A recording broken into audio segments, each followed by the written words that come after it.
Hey everybody, welcome back to the channel. Today I'm going to be taking a look at the T37 American Tier 6 light tank.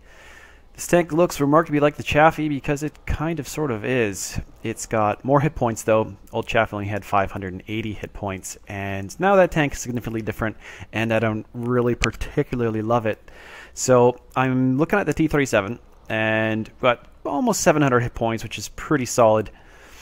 The tank's fairly big.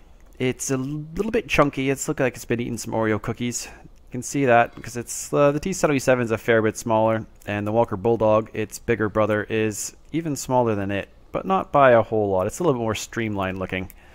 So the T37 is a really light tank. It's only weighs about 24 tons, 500 horsepower engine, and you have a choice of two different engines. The first one being not 200 powered, really, 450 horsepower. You can get by with the standard engine. You don't really need it, so you don't really need to free experience through that. Top speed is 66, so this thing can just get up and go. It's quite fast. It's maybe not as fast as some of the very top-end scouts like the RU-251, but it's pretty close. Traverse speed is 48. It turns in the ground pretty well. We'll look at the armor really quickly because there really isn't any. A lot of HE rounds can pen this tank and do full damage, so you really don't want to get shot at. You don't really have any armor. The gun mantlet really doesn't block too much either. So just pretend like you have no armor and you'll do just fine. The next thing we'll take a look at here is the turret traverse is 44. You'll have no problem getting around like even tier 5, tier 6, tier 7, 8 medium tanks and trying to circle them and actually do a pretty decent job. The view range says 390, but this is being nerfed in patch 9.6 to 385, so it's going to be able to see slightly less than it used to. So that's slightly different, but your signal range is still going to stay the same at 745. Next, we'll take a look at the different guns you can choose from. And in my opinion, there's only really two, but there's only really one that I would use. The first choice may be the 76mm gun, the T102, which is a magazine-fed gun. It has 5 shells in its magazine. It shoots one every 2 seconds and takes 20 seconds for it to reload. This gun is almost identical to the old Chaffee gun. It's got 237 pen, 185 with APCR, and then 115 damage with 0.38 accuracy, which is okay. It's not bad. It's bordering on not very good. So, and the aim time is 2.1. The gun that I prefer to use is this one here, and it is a 76mm gun as well, the T91, and 18.18 rate of fire, and that translates to right around 3-ish seconds for a reload, which is, you know, it's pretty quick. The penetration is 150, which is about 13 higher than the previous gun, and you get 200 pen, which is really... It's about 15 better, again, than the previous gun. So you got a little bit of a penetration advantage. You got the same damage, about 115 damage, so you're not doing a lot when you're hitting with this tank. And this 0.36, this isn't accurate anymore. This is getting nerfed to 0.38, so it'll have the same accuracy as the previous gun. So I liked it at 0.36. It was actually a pretty decent snipey little tank because you can get up and fire pretty quick because your aim time is so low, but it's going to get slightly worse and you won't be able to maybe hit and penetrate quite as many shots hitting weak spots, but Wargaming has evidently seen that the stats for this thing were a little bit elevated, so they needed to change it and make it worse. But in doing that, they haven't made any changes that are, you know, equally as good to crappy scout tanks like the 5916, which has 0 to gun depression compared to this, and it's got 85 pen with its auto-loading gun. So I'll take 137 auto-loading pen gun on T37 over the 5916, which is the Chinese tier 6 scout tank. Next, we'll take a look at my modules I run. I run a vertical stabilizer because that helps with firing on the move and just getting your gun to bear quicker. And next, coated optics. You can see farther all the time on the move, and you don't need to stop and pop your binos to see very far. And then I run vents just to improve everything else. You get 5% to all your crew skills and all the junk on the tank. I take AP rounds, 30. I take 20 APCR because sometimes you have to try to solo an IS-3 and RS-6. And if you're shooting at it with 150 pen, you're you're probably just not going to make it through that fight.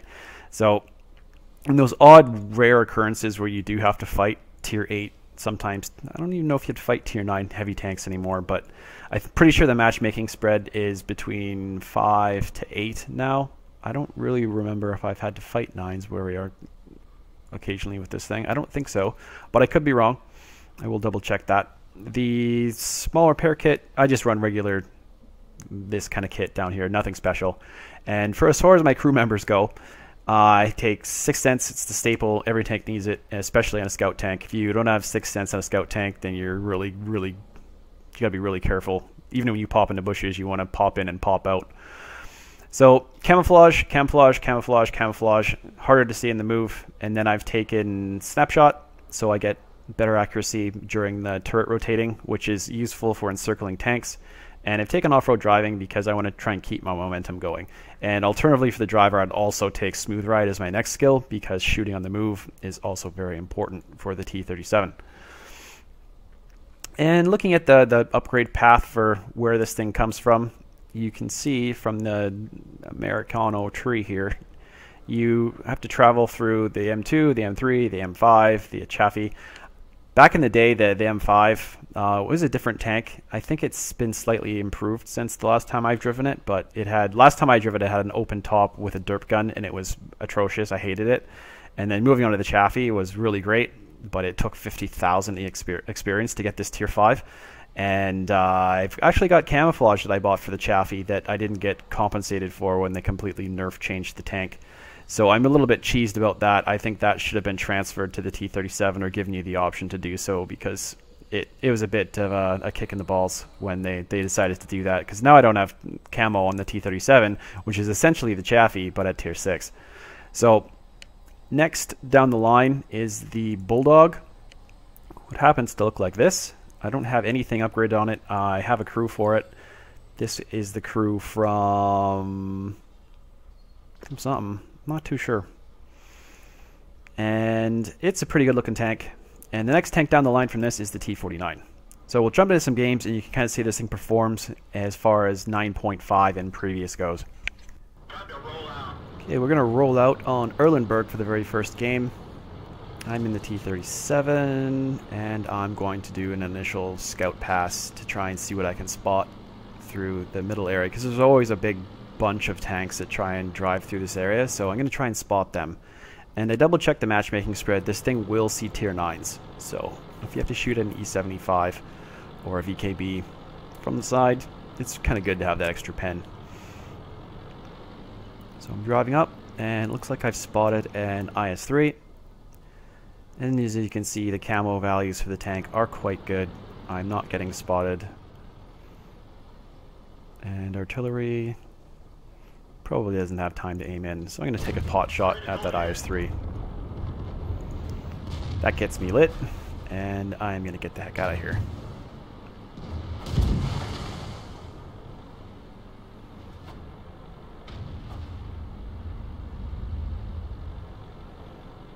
So on this ground surface I'm doing about 60. The tank's able to accelerate and get up to speed quite quick. And one of the things when you're scouting, you don't want to be up at the front too long if you don't need to be. If you're able to scout and light things up, it's great. But I like to roam around a little bit more. I don't like to stay as static as some people do. This isn't a great map for finding a bush and having that one great bush like things on Redshire and such. So I'm looking at the map and it doesn't really look great on the other flank. There's an IS-6 versus our other T37, and we've got a super Pershing in the back. So I kind of make the decision at this point that I'm going to try and help hold that other flank, and the best way for me to do that is just really to be a flanking fire support tank, because I've got the DPM and I got the, you know, the rate of fire is just there. So you can see right now that the IS-6 is pushing hard down this flank, thinking he's just going to drive through and crush our Type 59. And IS-3 is also moving up. So I stop, and I'm going to get into a little bit of cover. And I've got side shots on the IS-6. I've loaded APCR. That one bounced. That one didn't bounce, went straight in. Gonna hit him again. And I'm able to take him out before he can get any more shots into our Type 59. Now I'm going to use the cover of these trees and a little bit of spotting from my friends to hit this IS-3.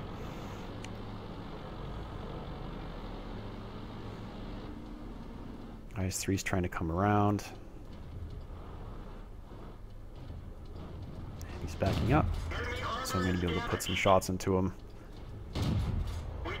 And now shooting at the side of a IS-3 at this range, I'm about, what, almost 400 meters out.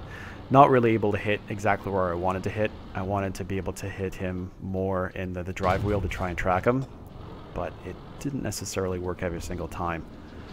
So I'm just trying to change my angle of attack here because he's falling back pretty quickly, and I just want to try and see if I can hit him more times. But shooting at an IS-3's turret really isn't the best idea, even with 200 pen at that angle. It's just too angled back too far.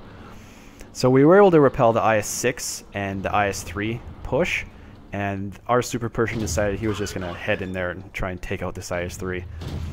And I'm shooting at the pike nose, and it's still just, it's not enough to make it through the tank.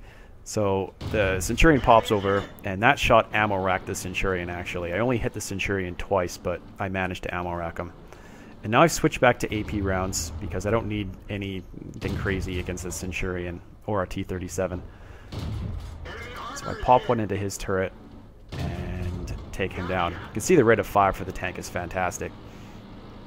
But our super Pershing was pushed way too far without any support. So I'm going to pull up, I'm going to stop, put a shot through the front of that Centurion because his armor is crappy. I'm going to shoot that T37. And the game wasn't looking fantastic at this point. Like we were down a tank. A lot of our bigger, heavier tanks were dead.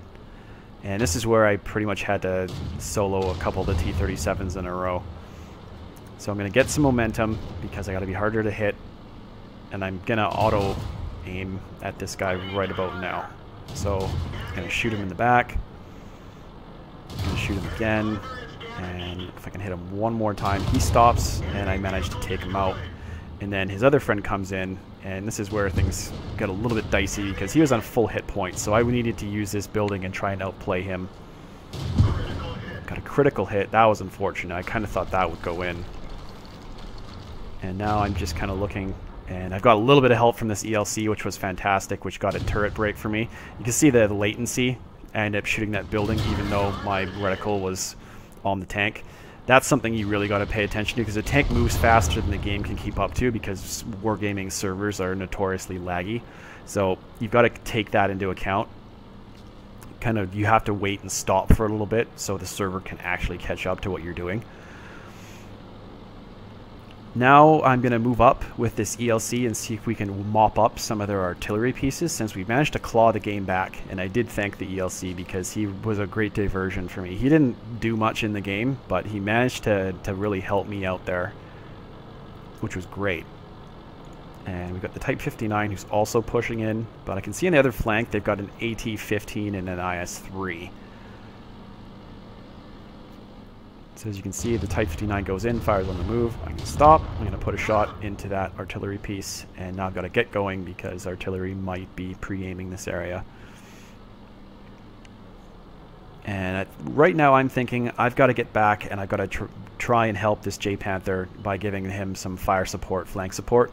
Shooting at the artilleries really doesn't matter. Like the ELC probably, I don't know, he might have been better served, I think, at going over and harassing the AT-15, because he didn't actually do a very good job trying to kill the GW Panther right here. I'm not sure what he was doing, but they were alive for quite a long time. So now I'm racing back, and unfortunately our J-Panther's at one hit point, and he's going to get like ram touched by the IS-3. So I've got to use my speed here to just stop, get ready to get shooting, and I'm going to stop. I'm going to fully aim, get a shot in, and got a really lucky track shot on the front drive wheel. And now I'm just going to hammer shots into this IS-3. And I'm aiming at his engine to see if I can set him on fire. He shoots at me, he misses, maybe he didn't fully aim. Probably didn't. That's what happens when you snapshot. So I shoot him, take him out, and switch back to AP rounds.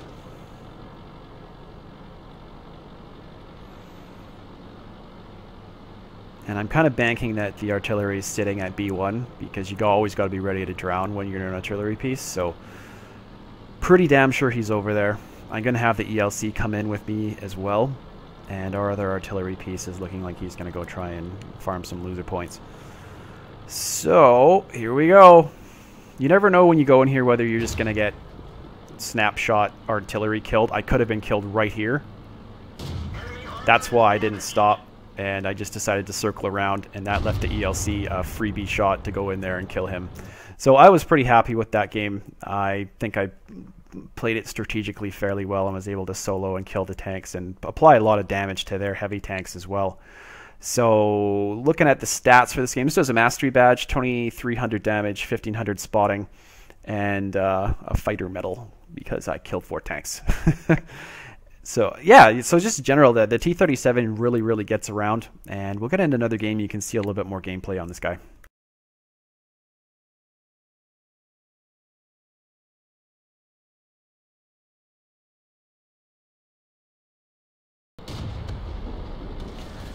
Okay, we're on Ruinberg for this one. No longer Ruinberg on fire, it's just normal Ruinberg. And when I'm in my light tanks, I like to head down and see what I can spot going down this main road. So try not to run into too much stuff. And I'm going to come around, and I do not want to engage Mr. Bulldog.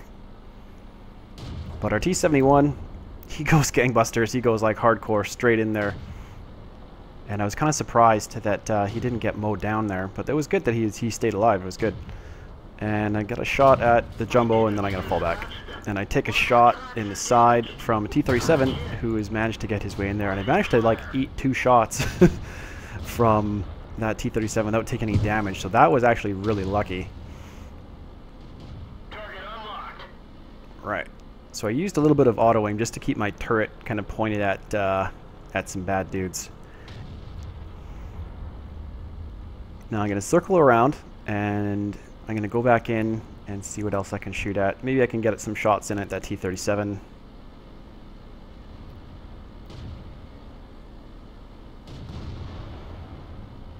But our T37 looks like he's going to go hardcore on that. Our T71 just took out the T37, so fantastic, that's good. And I am going to pop up and shoot this guy and then drop back. The unfortunate part about this position is that you can get shot pretty easy from tanks going down the middle. So I hit him, light him on fire, and knock him out. Well, someone else knocked him out, but I set him on fire. I almost killed him. And I'm feeling like I want to have a little bit of T-34-85 action here, so I'm going to pull up and using the gun to pressure the tank, able to put some pretty good aim shots into the side of his turret, and then our Bulldog goes flying in there. Gotta hold my fire. Another shot through the front, and before I can finish him off, the Bulldog nails him. And just as I'm about to go in and help him, I end up seeing artillery. So I shot him and lit him on fire, but then I get ammo racked from the FCM, it looks like. Nope, Yag Tiger 88 from town. So I drop back, fix my ammo rack, and staring at the map now, I can see that there's a whole cluster of enemy baddies in the middle of the map, and there's only one SU back there as far as we can tell. So strategically, what I'm going to do is something I end up doing in team battles quite a bit, is dropped back to these bushes at A6, where I can spot all the way down that line, and knowing that I know that the higher tier tanks are from Rus and Kimbo Bimbo, those kind of clans in the North American server, so I know they're going to have 6th sense, and if I spot them, then they're going to know that someone is down here. And that's pretty much what happens with this FCM, I think. He gets down here, and instead of going forward and pursuing, he stops and he actually goes back, which was kind of weird. So the M12 goes around on the KV-85, and it didn't work out too well for him. He ends up getting killed, but it allows me to put one more shot into that KV-85, and I'm up to 1 kill now. And I got to keep an eye on what's going on in the Capt. Unfortunately, that shot completely misses, even though it was pretty fully aimed. So I put a shot into this T-34, and I'm aiming at his lower plate, but I'm not quite penetrating him. And I'm pretty sure I'm going to take some blind shots there, see if I can get some free damage.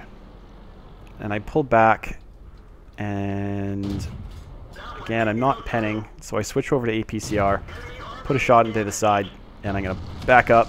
He takes a shot, so I know I'm good to shoot at him for a little bit while longer here. So I'm going to pull up and get it close enough to these bushes to spot him. I'm going to back up so I can shoot through the bushes so he can't actually see me, but I'm only going to be able to get one shot in before I kind of need to back up. I need to get some buildings between me and him because it's only me versus this T-34. And I can maybe take one hit. He does about 400 something damage, so I got to be careful that I don't get hit, because if I do, then it just applies more pressure to my team to have to win the game. Things were looking pretty good at this point. We had two guys, or a guy on Capt, but that FCM was going back, and it was just me against this T-34.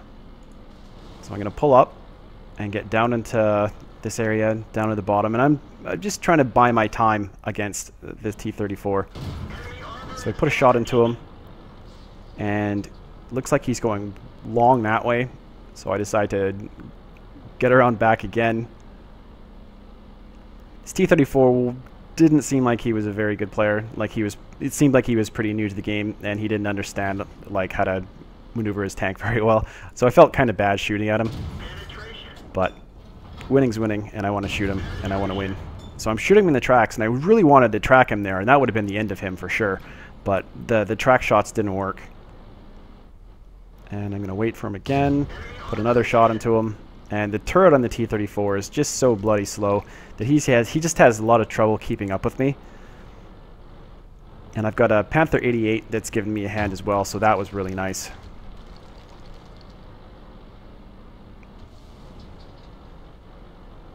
Alright, T-34. Looks like he's going to come forward. No, he's going to go back. And someone came back and managed to track him there. And this was the end. This was me being able to track him and then completely shoot him out. So, pretty fun game in the T-37, about 1,800, 1,900 damage, and was able to pretty much, with a little bit of help from that Panther, solo out that T-34, who really didn't play the tank very well. He probably would have been better off actually just getting back into cover in the buildings where I didn't have a whole bunch of stuff to drive around to get shots and just kind of pick them apart like a vulture, which is what you can do in the T-37. And it's a lot of fun to drive. It's fast, the turret's quick, the gun's fantastic, the gun depression's good, the view range is good. And even with the nerfs, it's probably still going to be a pretty strong tank. I still would take this over the 5916 any day of the week, just because it's got the penetration to be able to deal with these tanks. If I was in the 5916 and I had 85 pen or even shooting APCR with the autoloader gun, I still wouldn't have pen enough to really deal with that tank very well, unless I was maybe using the T-34's gun. But just in general, yeah, the T-37's great. Give it a shot, and you won't regret it. Thanks for watching. I'll see you guys again next time.